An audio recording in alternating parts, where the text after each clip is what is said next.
Morning to everyone. क्या हाल चाल? बढ़िया। तो इसके पहले जो हमने लेक्चर नंबर 1 बताया था, लेक्चर नंबर 1 में बेसिक चैप्टर 3 करेंट इलेक्ट्रिसिटी में बेसिक नॉलेज आप लोगों को दिया था। आज उसी के आगे हम पढ़ाएंगे classical story of electric current. Electric current की स्टोरी के विषय में पढ़ेंगे। करेंट कैसे जनरेट होता है, कहाँ से जनरेट होता है, कैसे मूव करता है, कहाँ कहाँ जाता है। तो उसी के विषय में classical story of electric current या इलेक्ट्रॉन गैस मॉडल उसी का दूसरा नाम है। तो आज हम लोग इसके विषय में पढ़ेंगे। तो आइए शुरू करते हैं।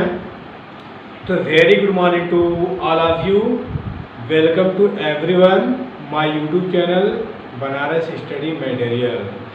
सो my name is Sunil Pal. Copy और पेन उठाइए, मेरे साथ नोट्स बनाना स्टार्ट करिए। ठीक है? जो आलसी लोग होंगे वो नोट्स बनाने में लगते हैं तो डाउनलोड कर लेते हैं। तो नोट्स बनाइए, पढ़ाते रहिए, आगे बढ़िए। तो आइए शुरू करते हैं। Classical story of electric current.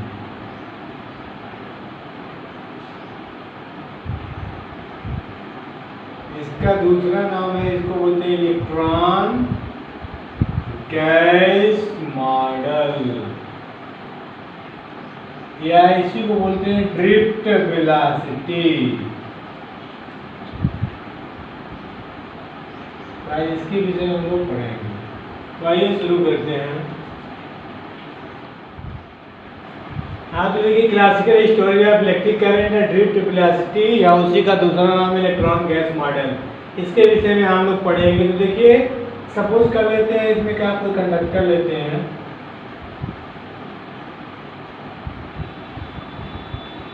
मान लेते हैं ये आपका सिलेंडर है। अब क्या करते हैं, सिलेंडर में चार्जेज है, इधर आपका माइनस चार्जेज है, इधर आपका प्लस चार्जेज है, पॉजिटिव चार्ज। इसमें जो है बाहर एक्सटर्नल इलेक्ट्रिक फील्ड अप्लाई करते हैं। एक्सटर्नल इलेक्ट्रिक फील्ड, इसकी डायरेक्शन आपका इधर है।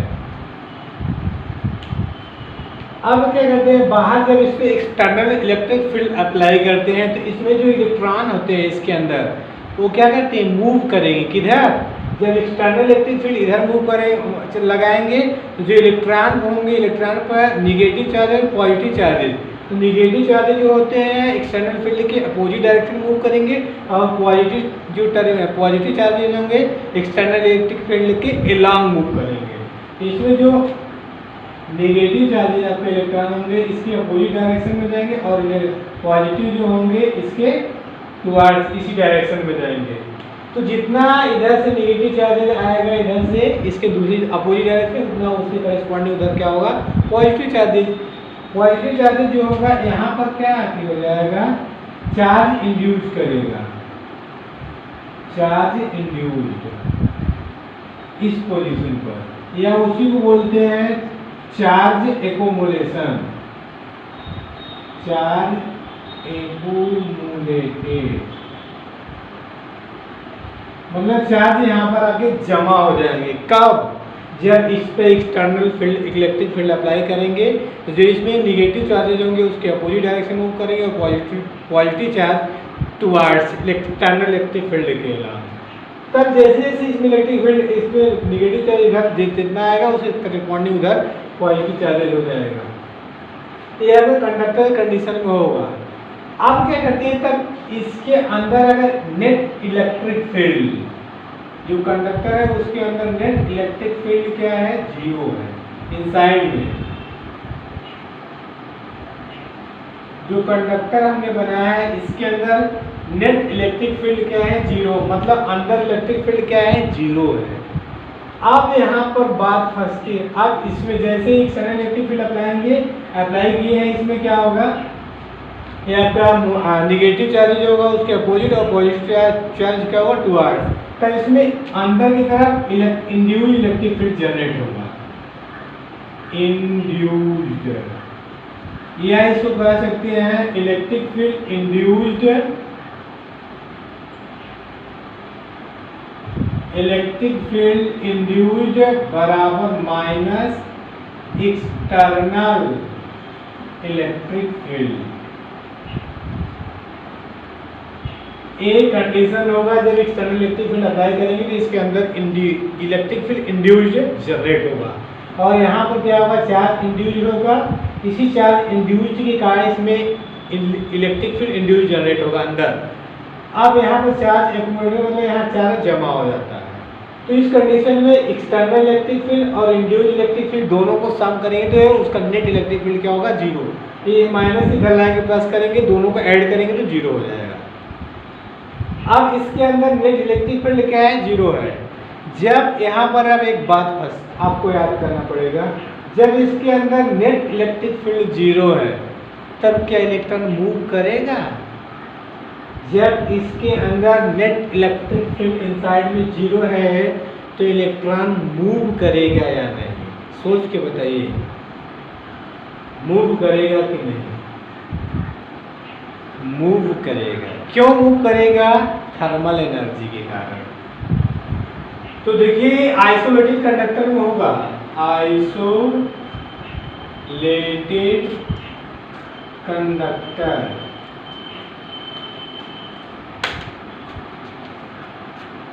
आइसोलेटेड कंडक्टर मतलब तो ये आइसोलेटेड कंडक्टर में होगा। इस कंडीशन में क्या होगा, अब देखिए हमने बताया था कि जब इलेक्ट्रिक फील्ड नेट अंदर जीरो है तब इलेक्ट्रॉन मूव करेंगे कि नहीं? मूव करेंगे। क्यों? थर्मल एनर्जी के कारण।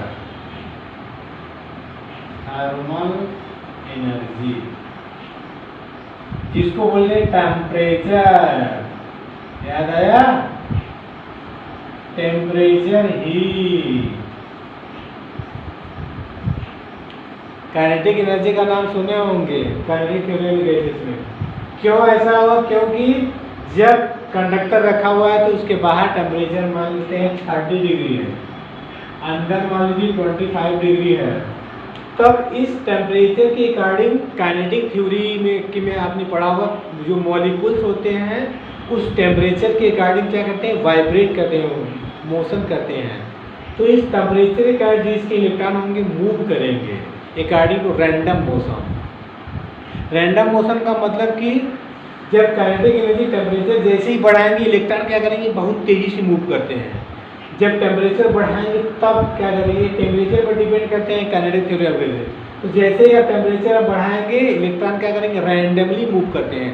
रैंडमली मूव का मतलब किसी डायरेक्शन उसका जो है फिक्स नहीं रहेगा। मान लेते हैं कोई इलेक्ट्रॉन आपका इधर की तरफ मूव करेगा तो कोई इलेक्ट्रॉन आपका इधर की तरफ मूव करेगा, कोई इलेक्ट्रॉन इधर की मूव करेगा, कोई इलेक्ट्रॉन आपका इधर की तरफ मूव करेगा। इस तरह से जो मान लेते हैं इसकी वेलोसिटी u1, इसकी वेलोसिटी u2, इसकी वेलोसिटी u3 और इसकी वेलोसिटी u4, और सबका अगर एवरेज लिया जाएगा u average is equal to जाता है 0। क्यों 0 होता है? क्योंकि ये इलेक्ट्रॉन क्या होता है? रैंडम मोशन करते हैं। रैंडम मोशन मतलब कि इनका कोई फिक्स डायरेक्शन नहीं होता है, इसलिए उनका जब एडिशन करेंगे पूरे इलेक्ट्रॉन का एवरेज लेंगे तो 0 आ जाता है।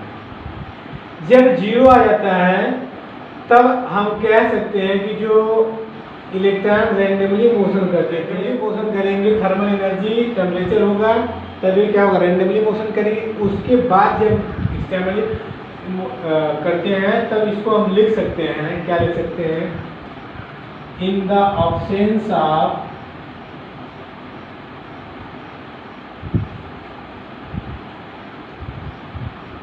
net electric field, the electron still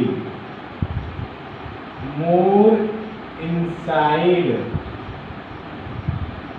conductor, random motion, u average की वैल्यू 0 लिख सकते हैं। In the absence of net electric field electron is more inside conductor randomly motion. In the absence of net electric field के condition में electron जो है motion करते हैं। कब? थर्मल एनर्जी का। थर्मल एनर्जी आपका काइनेटिक एनर्जी बदलता है। काइनेटिक एनर्जी क्या करता है? मॉलिक्यूल्स को वाइब्रेशन करता है, उसमें वाइब्रेट करता है, वो भी रैंडम मोशन में। तो इस तरह से उनका एवरेज जो होता है 0 होता है। और जो रैंडम मोशन करते हैं उनके लिए इलेक्ट्रॉन का जो वेलोसिटी स्पीड होता है v is near about 10⁵ metre per second. इनकी स्पीड बहुत हाई होती है। जब टेम्परेचर जैसे ही टेम्परेचर बढ़ाएंगे जो इलेक्ट्रॉन का मोशन होता है वो बहुत तेज़ी से हो जाता है। क्यों होता है? क्योंकि बहुत छोटा सा कण है, इसलिए जैसे ही टेम्परेचर बढ़ाएंगे क्या करेंगे वो स्पीड बहुत तेज़ी से होता है। वो 10⁵ मीटर पर सेकेंड की स्पीड से होता है। सोच लीजिए कितने स्पीड से मोशन करते हैं। तो अगर उनका एवरेज लिया जाएगा तो एवरेज जो आएगा आपका u एवरेज इक्वल हो जाएगा u1 u2 plus u3 that un upon के m। इस तरह से इसको लिख सकते हैं। तो इस तरह से आपको यहाँ तक बताया गया कि जो रैंडमली मोशन करते हैं उनके लिए स्पीड होती है 10⁵ मीटर पर सेकेंड। जैसे ही टेम्परेचर थोड़ा सा बढ़ाएंगे इलेक्ट्रॉन क्या करेंगे बहुत तेज़ी से मूव करते हैं, वो भी रैंडमली मोशन। तो अब इसके बाद क्या करेंगे, जो आपका कंडक्टर था इसको क्या कर देंगे वायर कनेक्टिंग टू सेल से कनेक्टिंग कर देंगे। तब क्या होता है इतना नोट करिए तो बता रहे हैं सेल से कनेक्टिंग करने के बाद क्या होता है। तो ये तो स्टोरी बनाया गया है एक तरह से, जैसे जैसे बनाया गया वैसे वैसे बताया। फिर से देख लीजिए कोई कंडक्टर है, कंडक्टर को माइनस है प्लस चार्ज है। जब इस पर एक्सटर्नल इलेक्ट्रिक फील्ड अप्लाई करते हैं तो जो नेगेटिव चार्ज होते हैं एक्सटर्नल फील्ड के अपोजिट डायरेक्शन में मूव करते हैं, पॉजिटिव चार्ज टुवार्ड्स। जैसे इसको अप्लाई करेंगे इसके अंदर इलेक्ट्रिक फील्ड उसी कंडीशन में वहाँ पर जीरो हो जाता है और यहाँ पर चार्ज इंड्यूस होता है और इसके अंदर इलेक्ट्रिक फील्ड इंड्यूस जनरेट हो जाता है। वही electric field induce external electric field के इक्वल होता है। जब दोनों को ऐड कर देते हैं तो जीरो हो जाएगा और यहाँ पर चार्ज एक्यूमुलेटेड जमा हो जाता है। तब क्या करते हैं जब ये हो जाता है कंडीशन, तब जब इसको नेट इलेक्ट्रिक फील्ड इनसाइड में जीरो है तब क्या करते हैं इस कंडीशन में ये आइसोलेटेड कंडक्टर होगा। अब क्या करते हैं जब नेट इलेक्ट्रिक फील्ड जीरो हो गया तो अब इसमें क्या होगा इलेक्ट्रॉन मूव करेंगे कि नहीं, मूव करेंगे। क्यों? थर्मल एनर्जी का टेम्परेचर हीट के कारण। जैसे ही टेम्परेचर बढ़ाएंगे इलेक्ट्रॉन का जो मूव होता है 10⁵ मीटर पर सेकेंड होता है इनका नेट इलेक्ट्रिक फील्ड के कारण रैंडमली मोशन इलेक्ट्रॉन मूव करते हैं उनका एवरेज हो जाता है तो इस तरह आता है, नेट एवरेज हो जाता है जीरो। तब इस तरह हो जाता है। इसके बाद क्या करेंगे उसको वायर से कनेक्ट कर देते हैं। तो वायर से कनेक्टिंग करते हैं तो क्या होता है आगे बता रहे हैं। अब देखिए उसी कंडक्टर को क्या करते हैं वायर से कनेक्ट कर देते हैं।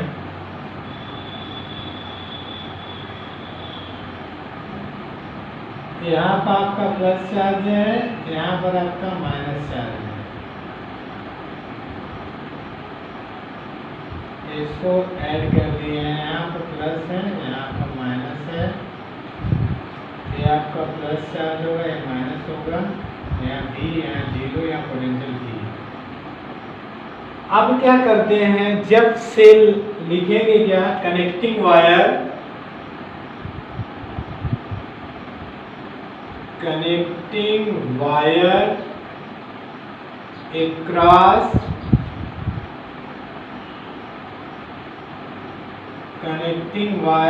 across the conductor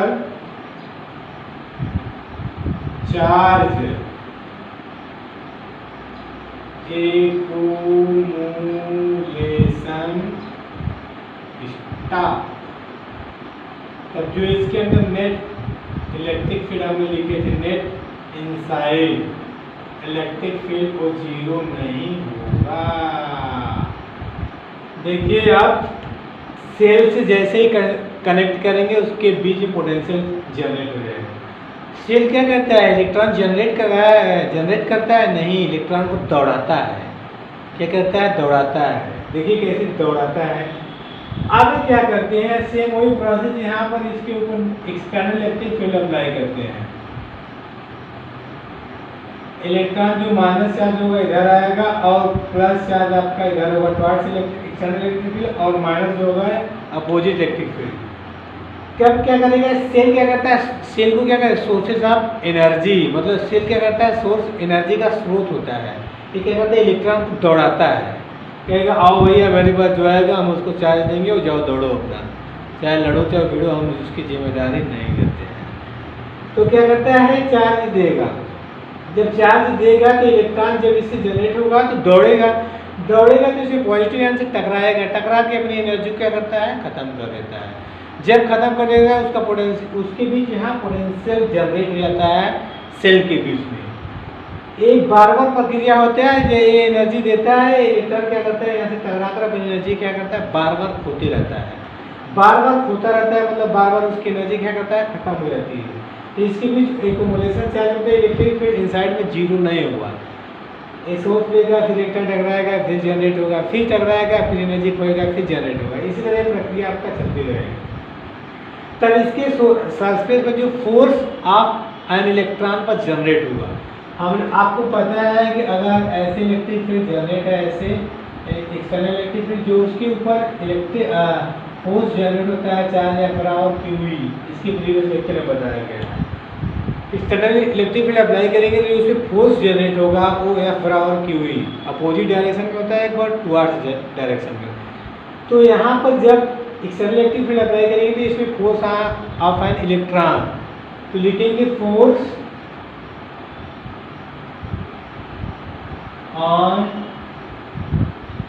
electron, F is equal to हो जाएगा क्यू, ये फार्मूला होता है, लेकिन इस पे चार्ज क्या है, E है, ये हो जाएगा F बराबर E माइनस की तरफ लेंगे तो इसलिए यहाँ पर जो फोर्स होगा F बराबर माइनस E। एक फोर्स हो जाएगा force due to an electron, F बराबर क्यू ई, यहाँ क्यू चार्ज होता है, यहाँ पे इलेक्ट्रॉन पर जो चार्ज है E है, इसलिए ये होगा। But we know that according to Newton second law, we know that क्या होता है, F इज इक्वल टू होता है ma, force is equal to mass into acceleration, यहाँ से एक्सीलरेशन निकालेंगे तो हो जाएगा a अपॉन के m। तो यहाँ से एक्सीलरेशन निकाल लीजिए, a इज इक्वल टू हो जाएगा माइनस e अपॉन के m। यहाँ पर m क्या है, मास ऑफ इलेक्ट्रॉन। अब क्या करते हैं, माइनस साइन इंडिकेट कर रहा है कि जो एक्सेलरेशन होगा मोशन में इंक्रीज करेगा, तो लिखना चाहेंगे तो लिख सकते हैं एक्सेलरेशन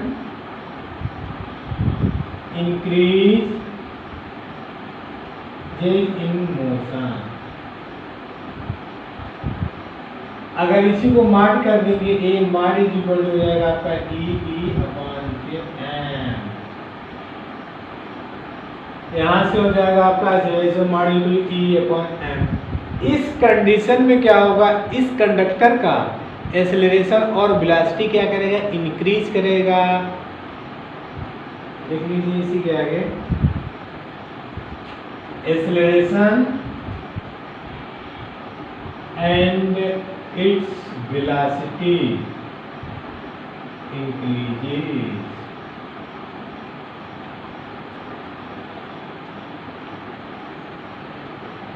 एक्सीलरेशन और वेलोसिटी क्या करेगा, इंक्रीज करेगा। नोट कर लिए इतना। हमने बताया कि जब यहाँ से जो है एनर्जी देगा तो इलेक्ट्रॉन क्या करेगा, बार बार पॉजिटिव आयन से टकराकर अपनी एनर्जी खोते रहते हैं। उसमें कोलिजन होता है। क्यों होता है कोलिजन, मतलब एक इलेक्ट्रॉन दूसरे इलेक्ट्रॉन से क्या करेगा, कोलिजन, टकराएगा तो उसकी एनर्जी क्या होती है, खत्म हो जाती है, तो उसी को बोलते हैं कोलिजन। तो उसी को स्टेटमेंट के रूप में लिखना है। तो देखिए कैसे लिखते हैं, इसको इरेज कर दें, देखिए लिख रहे हैं, उसी को स्टेटमेंट के रूप में जो बताया उसी को स्टेटमेंट के रूप में लिखेंगे। वही आपका ड्रिफ्ट वेलोसिटी होता है। बार बार यहाँ से इलेक्ट्रॉन देंगे, टकराएगा, एनर्जी खोते रहेगा, उसी की फोर्स कर्नल जनरेट हो जाता है। कर्नल मतलब नेट, उसका इलेक्ट्रिक नेट जो चार्ज होता है जीरो हो जाता है। आर्मी वाला कर्नल नहीं, इलेक्ट्रॉन का कर्नल होता है यहाँ पर। तो नेट इलेक्ट्रिक फील्ड जीरो हो जाता है। उसी तो मतलब इस सेल क्या करता है, उसको बस थोड़ा ही नियत स्पीड दे पाता है, जो होता है 10⁻⁴ मीटर पर सेकंड, उसी को बोलते हैं ड्रिफ्ट वेलोसिटी। तो उसी को स्टेटमेंट के रूप में लिख रहे हैं। It seems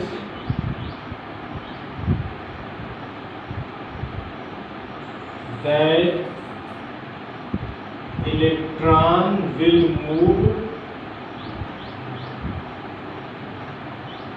with electron it seems that electron will move with the acceleration and its velocity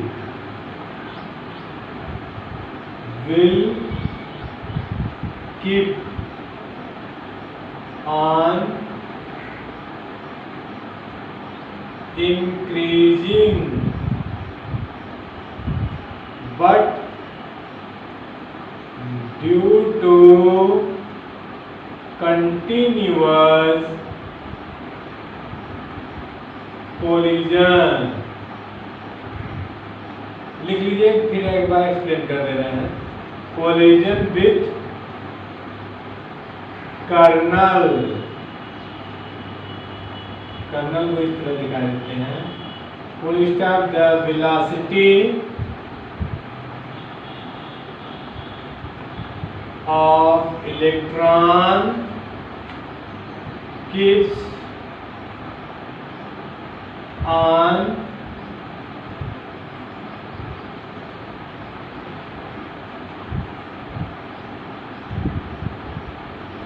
on direction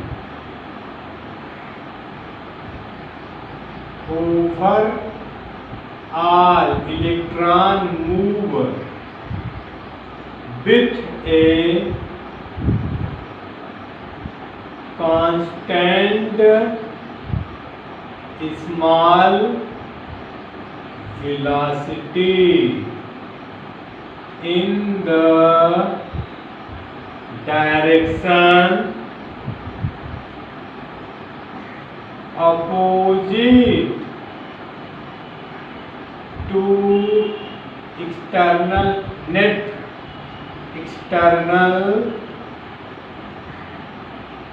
electric field known as drift velocity represented by Vd। इसके कहने का मतलब क्या है? It seems that electron will move with acceleration and velocity will keep on increasing but due to the continuous collision. क्यों increase होगा? क्योंकि बार बार electron टकराएंगे, अपनी एनर्जी खोते रहेंगे, वही कर्नल में चेंज होगा। कोलिजन विद कर्नल, जब कर्नल में होगा तो उसकी एनर्जी क्या हो जाएगी? जीरो हो जाएगी। The velocity of electron keeps on direction over a electron move with a constant small velocity in the direction opposite to the net external electric field applied to the electric field is known as drift velocity। इसके कहने का मतलब है कि जो net electric field external electric field होता है उसको एक छोटा सा स्पीड दे पाता है। ये छोटा सा स्पीड होता है वो होता है 10⁻⁴ मीटर पर सेकेंड ही दे पाता है, जिसके कारण बार बार अपनी क्या करते हैं? एनर्जी डिस्पोज करते हैं, खत्म करते हैं। उसी को बोलते हैं ड्रिफ्ट वेलोसिटी। जो ड्रिफ्ट वेलोसिटी का स्पीड वेलोसिटी होती है वो 10⁻⁴ मीटर पर सेकेंड बहुत ही कम होता है।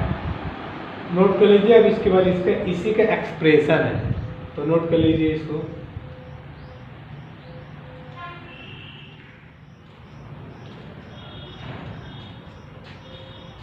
तो देखिए इसमें जो बताया था एक्सटर्नल इलेक्ट्रिक फील्ड क्या कर, इसका मतलब रोल है कि क्या होगा? जो एक्सटर्नल इलेक्ट्रिक फील्ड होगा, मान लेते हैं इलेक्ट्रॉन यहाँ से चलना स्टार्ट किया है, ऐसे चला यहाँ पर आया, फिर ऐसे चला यहाँ पर आया, फिर ऐसे चला यहाँ पर आया, फिर ऐसे चला यहाँ पर आया, फिर क्या करेगा? ऐसे चला यहाँ पर आया। यहाँ पर एक्सटर्नल इलेक्ट्रिक फील्ड इधर है, नेट एक्सटर्नल इलेक्ट्रिक फील्ड जो अप्लाई कर रहे हैं इधर की तरफ, तो इलेक्ट्रॉन आपका मूव करेंगे इधर की तरफ।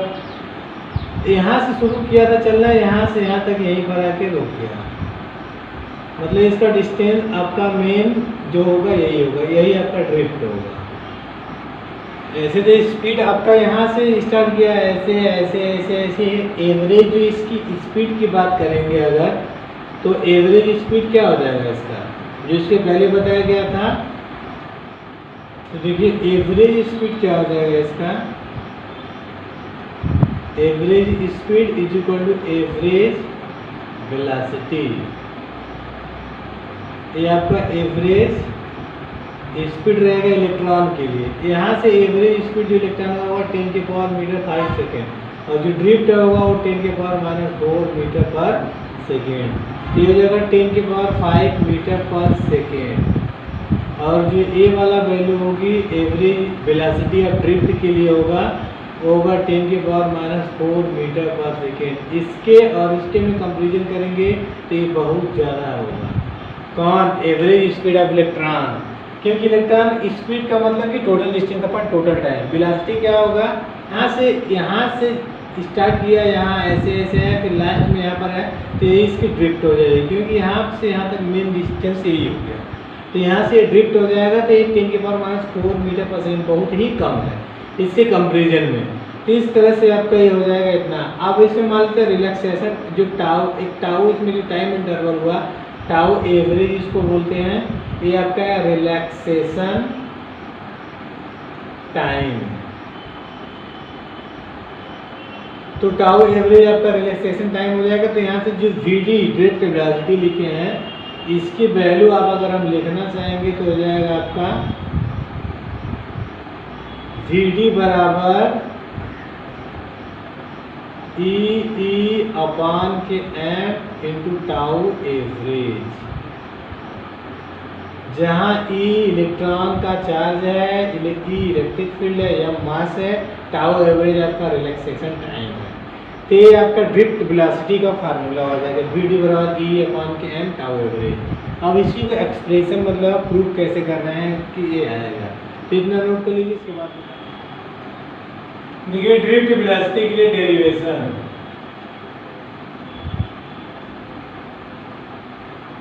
क्या करेंगे? अभी जो बात बताए थे, यहाँ से मान लीजिए इलेक्ट्रॉन स्टार्ट करना चाहिए, यहाँ कर्नल, यहाँ पर आया, यहाँ कर्नल, यहाँ पर आपका आया, यहाँ कर्नल, फिर यहाँ से गया, यहाँ कर्नल, फिर यहाँ से यहाँ आया, यहाँ कर्नल। मान लेते हैं यहाँ से स्टार्ट किया था चलना, यहाँ से यहाँ मेन इसका पॉइंट आपका यहीं पर आया। इधर आपका इलेक्ट्रॉन चल रहा है, एक्सटर्नल इलेक्ट्रिक फील्ड इधर अप्लाई किए हैं, इधर इलेक्ट्रॉन इधर मूव कर रहा है, ऐसे फिर ऐसे फिर ऐसे। यहाँ से यहाँ जो आएगा यही हमने बताया था अभी ड्रिफ्ट। ये जो स्पीड होगी 10 के पावर 5 मीटर पर सेकेंड, इसके लिए बताया था 10 के पावर -4 मीटर पर सेकेंड। मान लें इसकी जो रिलैक्सेशन टाइम टाउ एवरेज हमने बताया था, रिलैक्सेशन टाइम टाउ मान लेते हैं लैम्डा इसका मीन फ्री पाथ है, mean free path. Mean free path मतलब कि रास्ता एकदम खाली है, फ्री है, जाने के लिए आप स्वतंत्र है, कहीं भी जा सकते हैं, आपके लिए रास्ता खुला हुआ है, जा सकते हैं। ठीक है, ये मीन फ्री पाथ इसका मान लिया लैम्डा है। टाउ इसका क्या है? Relaxation time. अब हमने बताया कि जो एवरेज स्पीड होती है ड्रिफ्ट वेलोसिटी या वी एवरेज के लिए जो हमने बताया था फार्मूला, और इसमें कि जो इलेक्ट्रॉन होते हैं जिगजैग मोशन करते हैं, किसी भी डायरेक्शन में कर सकते हैं। यहाँ से यहाँ जो चला आपका ड्रिफ्ट वेलोसिटी 10 के पावर -4 मीटर पर सेकेंड, और ये स्पीड है इसकी 10 के पावर 5 मीटर पर सेकेंड। तब इसके लिए जो वी एवरेज होगा फार्मूला, वी डी बराबर वी एवरेज। ये फार्मूला आपका you average plus A tau, जहाँ यू एवरेज, यू क्या है उसकी इनिशियल वेलोसिटी होगी, और ये एक्सेलरेशन होगा, टाउ का होगा रिलैक्सेशन टाइम। वी बराबर मोशन का इक्वेशन क्या होता है? वी बराबर यू प्लस ए टी है, वही फार्मूला अप्लाई कर दीजिए। वहाँ टी टाइम होता है, यहाँ रिलैक्सेशन टाइम टाउ माने हैं, कोई दिक्कत नहीं है। अब u की वैल्यू है, u की वैल्यू हमने बताया था आपका u एवरेज निकालेंगे, u1 u2 u3 dot un, इसकी वैल्यू अभी बताए थे 0 प्लस ए। टाउ की वैल्यू क्या हो जाएगी? अगर टाउ की वैल्यू निकालना चाहेंगे तो tau 1 tau 2 tau 3 dot tau n upon के n। तो यहाँ से ए वैल्यू हो जाएगा 0, ए आपका एक्सेलरेशन हो जाएगा। यहाँ पर टाउ ए इसकी पूरी वैल्यू एवरेज भी लिख देते हैं, ए टाउ एवरेज। इस रिलेशन की वैल्यू अभी जस्ट इसके पहले बताया गया था, ए बराबर क्या ई अपॉन के एन। हाँ, लिख दीजिए। तो यहाँ से इसकी वैल्यू हो जाएगी माइनस ई इलेक्ट्रिक फील्ड ई अपॉन के एम टाउ एवरेज। यही आपकी वीडी ड्रिफ्ट वेलोसिटी हो जाएगा। यही फार्मूला बताया ना, वीडी बराबर ई अपॉन के m tau average. Tau average क्या है आपका? रिलैक्सेशन टाइम है। ई इलेक्ट्रॉन का चार्ज है, ई एक्सटर्नल इलेक्ट्रिक फील्ड है, एम आपका मास ऑफ इलेक्ट्रॉन है। अब क्या करते हैं, लिख लीजिएगा बगल में tau, where tau is relaxation time. अब मान लेते हैं जो कंडक्टर है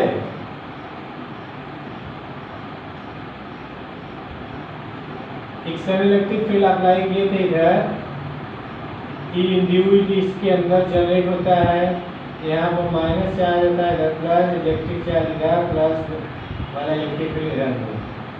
अब क्या करते हैं,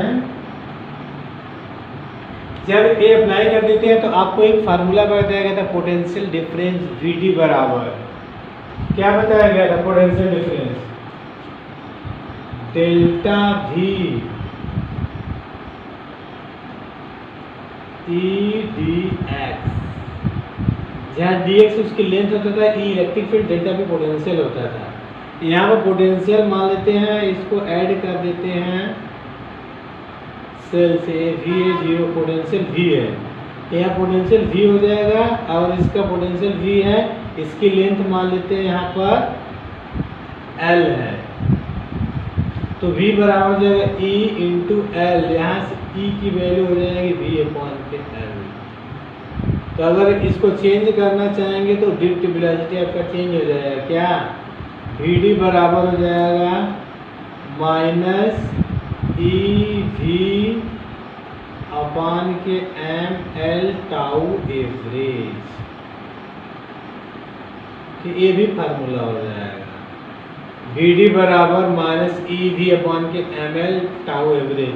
V पोटेंशियल डिफरेंस है, L उसकी लेंथ है, m mass of electron, tau आपका एवरेज रिलैक्सेशन टाइम। नोट कर लीजिए वीडियो को पास करके। उसी में मान लेते हैं कि जो कर्नल हमें बताते हैं, यहाँ से इलेक्ट्रॉन चलेगा, यहाँ से इलेक्ट्रॉन चलेगा, यहाँ से यहाँ तक ड्रिफ्ट वेलोसिटी है लैम्डा एम, जो मेन 3 बार बताए थे लैम्डा एम। अगर यहाँ से Vd की वैल्यू निकालेंगे, Vd बराबर हो जाएगा लैम्डा एम अपॉन के टाउ एवरेज, जहाँ टाउ एवरेज क्या है? रिलैक्सेशन टाइम है। ये क्या काम करता है कि जो पोटेंशियल होता है उसको लोअर से हायर में बदलता है, जो पोटेंशियल होता है उसको लोअर से हायर में बदलता है, तो लैम्डा एम अपॉन के टाउ एवरेज। यहाँ माइनस साइन इंडिकेट कर रहा है कि वो पूरी डायरेक्शन में होगा, इसलिए आप प्लस भी ले सकते हैं, कोई दिक्कत नहीं है। Vd बराबर ई वी अपॉन के m l tau average, note कर लीजिए। अगला टॉपिक है relation between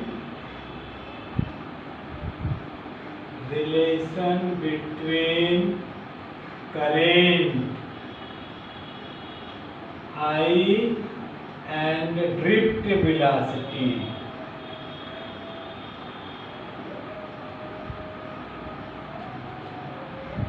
drift velocity Vd, ये रिलेशन है हमको निकालना। तो देखिए अभी आपको बताया गया था क्या कि मान लेते हैं ये आपका कंडक्टर है,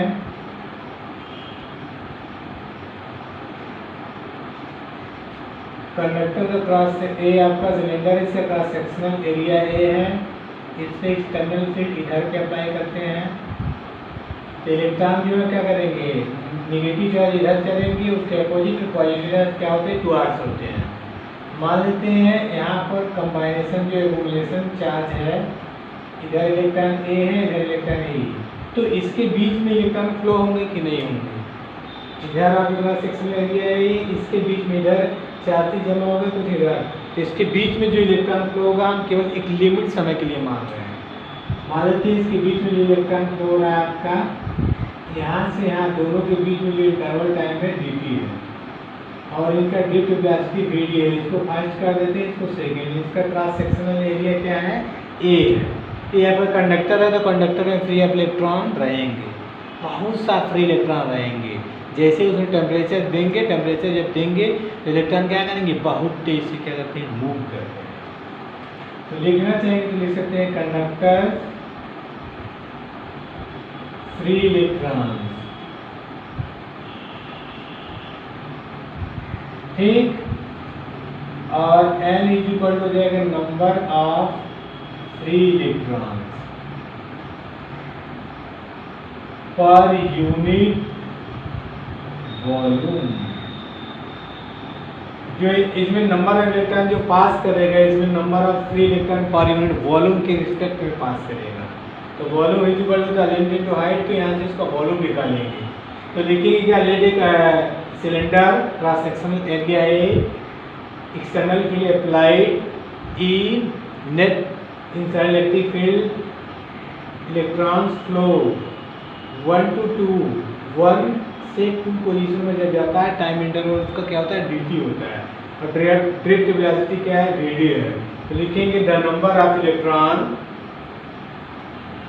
the number of electron that passed cross sectional area A in time dt, that all electron contains in shaded region।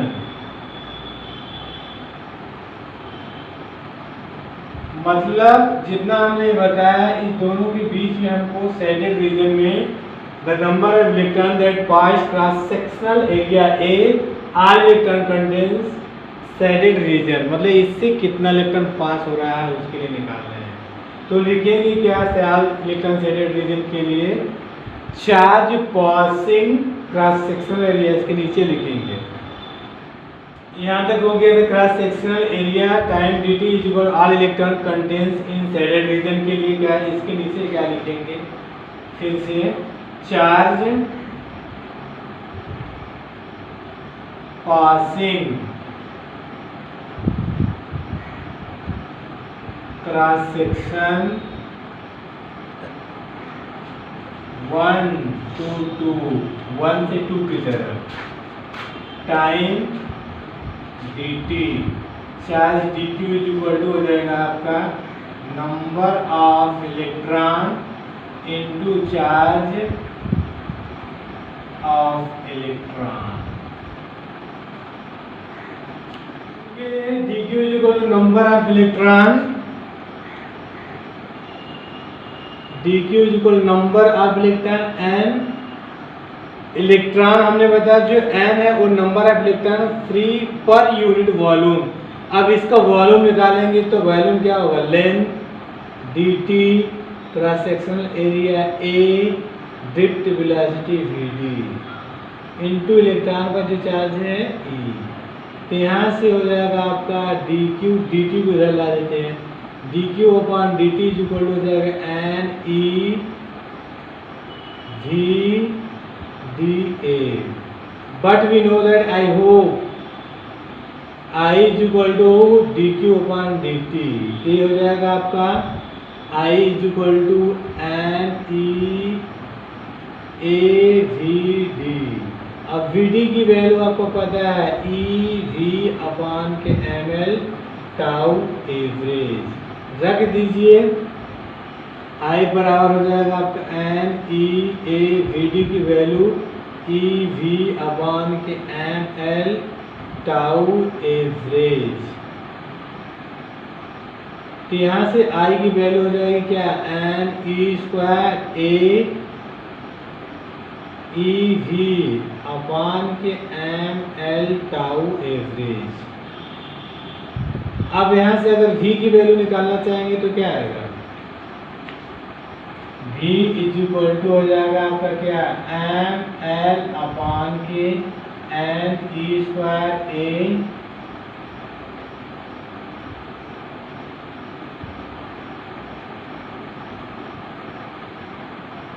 Tau average, ये इसकी वैल्यू आएगी। देख लीजिए सही है कि नहीं। यहाँ से भी जो आएगा ये पूरी वैल्यू अपान जो ऊपर रहेगा अपान में आ जाएगा, ये ऊपर चला जाएगा। आई ऊपर जाएगा ना, आई आपका ऊपर है। अब यहाँ से m कांस्टेंट है, मास of electron, l length, n number of electron, e charge of electron, A cross sectional area, tau average relaxation time, ये आपका टेम्परेचर पर डिपेंड करेगा। टेम्परेचर जब बढ़ेगा तो रिलैक्सेशन टाइम आपका बढ़ेगा। तो यहाँ से पूरी वैल्यू आपका क्या है, कांस्टेंट है। ये पूरी वैल्यू एक तरह से यहाँ पर क्या है, कांस्टेंट है। तो यहाँ V प्रोपोर्शनल I, इसका मतलब V जो वोल्टेज डिपेंड कर रहा है वो करंट पर डिपेंड कर रहा है। ओम्स लॉ में आपने पढ़ा है जो वेरी करता है V प्रोपोर्शनल ओम्स लॉ, आगे अभी पढ़ेंगे V प्रोपोर्शनल I, मतलब जैसे जैसे किसी भी सर्किट का करंट बढ़ाते जाएंगे उसका वोल्टेज भी क्या होता है, वेरी करता है। तो यहाँ से इंडिकेट कर रहा है कि जैसे जैसे करंट बढ़ेगा वोल्टेज का बढ़ेगा, तब उसके बीच में जो एक कांस्टेंट वैल्यू होता है वो उसका रेजिस्टेंस होता है। इसका मतलब इसके बीच में वोल्टेज और करंट के बीच में ग्राफ खींचेंगे तो एक स्ट्रेट लाइन आता है। जैसे जैसे वोल्टेज बढ़ता है करंट बढ़ता है, वही होता है V proportional I। This is Ohm's law follow, आगे अभी स्ट्रेट लाइन में पढ़ेंगे पूरा डिटेल में। तो यहाँ से ओम्स लॉ को फॉलो करता है, नोट कर लीजिए, एक बार फिर से बता रहे हैं।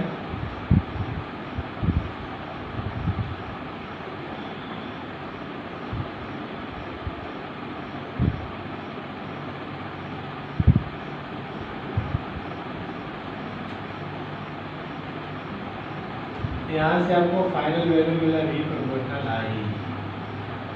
जो वोल्टेज है वो आपका करंट पर डिपेंड कर रहा है। तो इस तरह से relation between current I and drift velocity में जो रिलेशन आपका आया था, क्या I बराबर A, करंट I और ड्रिफ्ट वेलोसिटी में I बराबर n e a v d, n number of electron, e electron का charge, A cross section area, v d drift velocity I करें। इसको हमने वोल्टेज में कन्वर्ट कर दीजिए और ड्रिफ्ट वेलोसिटी की वैल्यू रख दी है, तब जाके यहाँ पर कन्वर्ट हो गया।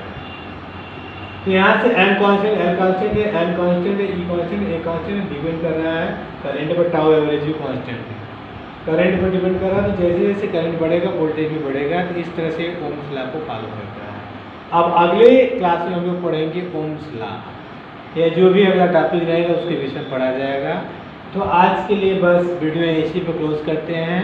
तो पढ़ाई करते रहिए। All the very best. Thanks for everyone watching the video. जय हिंद।